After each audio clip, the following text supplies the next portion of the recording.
সুধী দর্শক, প্রীতি নিন, শুভেচ্ছা নিন। কথা বলছি ডুবরির হাওর থেকে। হ্যাঁ, এটি ডুবরির হাওরই। আপনারা একটু দেখে নেন এই ডুবরির হাওরে কি অবস্থা।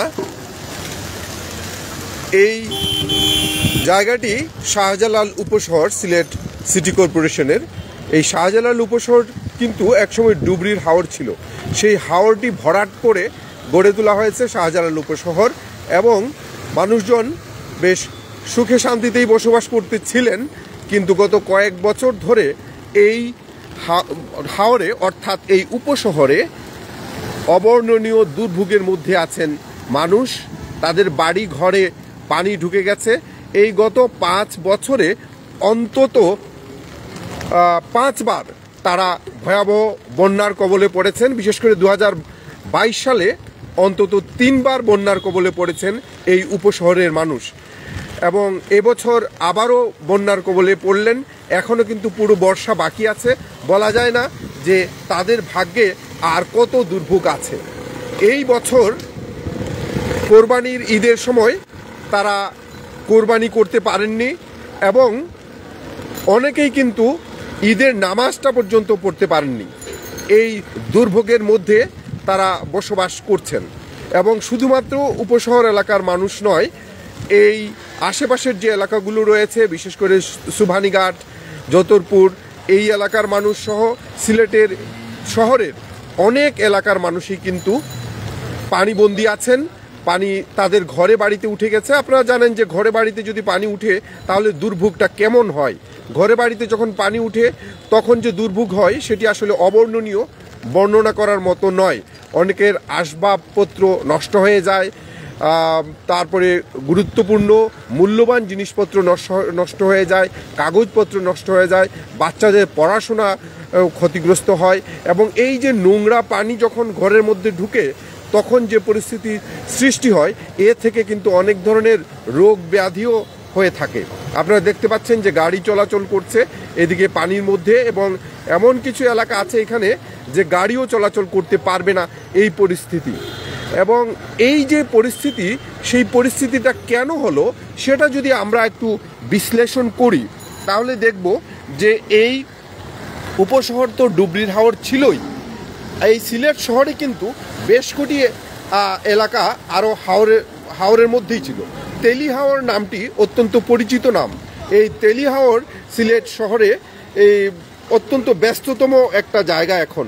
এই তেলি হাওরে অনেক বড় বড় সুরম্য প্রাসাদ গড়ে উঠেছে, কিন্তু এটি হাওর ছিল, সেই হাওরকে ভরাট করা হয়েছে। শুধুমাত্র তেলি হাওর কেন, এই সিলেটকেই কিন্তু একসময় বলা হতো যে এটি দিঘির শহর, এবং অনেক বড় বড় দিঘি কিন্তু সিলেট শহরে ছিল। সিলেট শহরে অনেক এলাকা দিঘির নামে পরিচিত, যেমন রামের দিঘি, চারা দিঘি, লাল দিঘি, তারপরে মাছু দিঘির পার, লাল দিঘির পার, চারা দিঘির পার।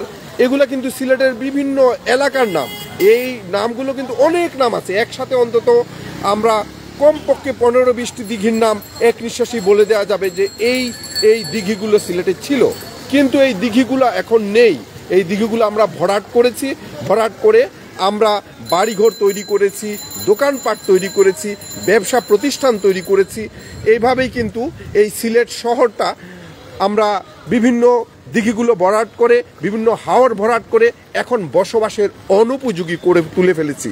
কারণ পানির যে যাওয়ার যে জায়গা ছিল, সেই জায়গাগুলো যখন আমরা দখল করেছি, পানি এখন যাবে কোথায় সেই প্রশ্ন যখন আমরা খুঁজছি, তখন চলুন দেখি নগর পরিকল্পনা নিয়ে কিছু কথা বলি। এই যে বক্স যে ড্রেনগুলা করা হয়েছে, সেই ড্রেনগুলা কি আসলে বিজ্ঞানসম্মতভাবে করা হয়েছে? এখন প্রশ্ন উঠছে সেদিকে। সিলেট শহরে এই ধরনের অনেক অপরিকল্পিত উন্নয়ন হয়েছে, বিজ্ঞানসম্মতভাবে সেগুলো হয়নি বলেই অনেকেই মনে করেন যে বিশেষ করে রাজনৈতিক নেতৃবৃন্দই মেয়র হয়ে থাকেন বা আরও যারা জনপ্রতিনিধি হয়ে থাকেন, অনেক সময় দেখা যায় যে তারা অনেক সিদ্ধান্ত সেইভাবে বিজ্ঞানসম্মতভাবে না নিয়েও হয়তোবা চাপিয়ে দিয়ে থাকেন। এই প্রশ্নটা এখন উঠেছে। তাহলে সমাধান কোথায়? সমাধান যদি বের করতে হয় তাহলে বিজ্ঞানসম্মতভাবেই এই সমাধানটি খুঁজতে হবে। এই জন্য এক গবেষণা প্রয়োজন। কিন্তু বিস্তর গবেষণা কি হয়েছে? এখানে প্রকৌশলী যারা রয়েছেন, বাংলাদেশের মনে করেন প্রকৌশল বিশ্ববিদ্যালয় রয়েছে, শাহজালাল বিশ্ববিদ্যালয় রয়েছে, বা বাংলাদেশের অনেক তরুণরা বিশ্বের নামি দামি বিশ্ববিদ্যালয়ে গবেষণা করছেন, তাদের সহযোগিতা কি আমরা নিচ্ছি? না, আমরা সেভাবে তাদের সহযোগিতা নিচ্ছি না। আমরা অনেকেই অবৈজ্ঞানিক ধারণা চাপিয়ে দিয়ে এই নগরের উন্নয়ন করছি। উন্নয়নের নামে আমরা আসলে নগরটাকে ধ্বংস করছি, বসবাসের অনুপযোগী করে তুলছি। এবং আপনারা জানেন যে এই এলাকাটি অর্থাৎ সিলেট ভৌগোলিকভাবেই একটি পাহাড়ের পাদদেশে অবস্থিত। আমরা জানি যে মেঘালয়ের পাহাড়গুলো এখানে রয়েছে।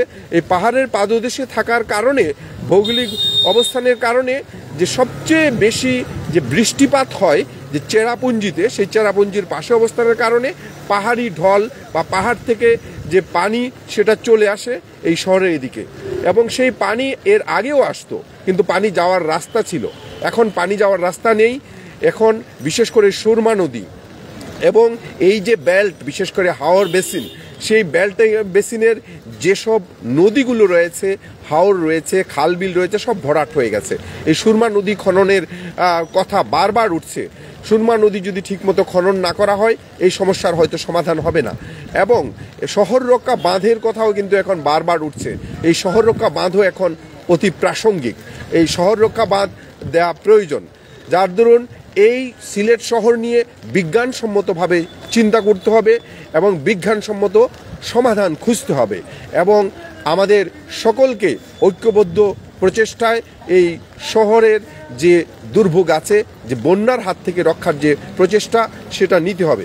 কিন্তু সবচেয়ে গুরুত্বপূর্ণ যে বিষয় সেটি হলো যে যারা এই দায়িত্বে আছেন, বিশেষ করে সিলেট সিটি কর্পোরেশন বা বাংলাদেশ পানি উন্নয়ন বোর্ড সহ সংশ্লিষ্ট কর্তৃপক্ষ যারা আছেন, তারা যদি এই ব্যাপারে সোচ্চার না হন, তারা যদি ব্যবস্থা না নেন, তাহলে সিলেটের মানুষ এই দুর্ভোগ থেকে কখনোই মুক্তি পাবে না। এবং বছর বছর যখন এভাবে বন্যা হতেই থাকবে, তখন কিন্তু এই নগরটি বসবাসের অনুপযোগী হয়ে যাবে। ইতিমধ্যেই আমরা শুনতে পাচ্ছি যে উপশহর অঞ্চলে অনেক বাসাবাড়ি নিচতলা বিশেষ করে অনেকেই নিচ্ছেন না এবং ভাড়া হচ্ছে না। এই সমস্যাটা কিন্তু চলছে।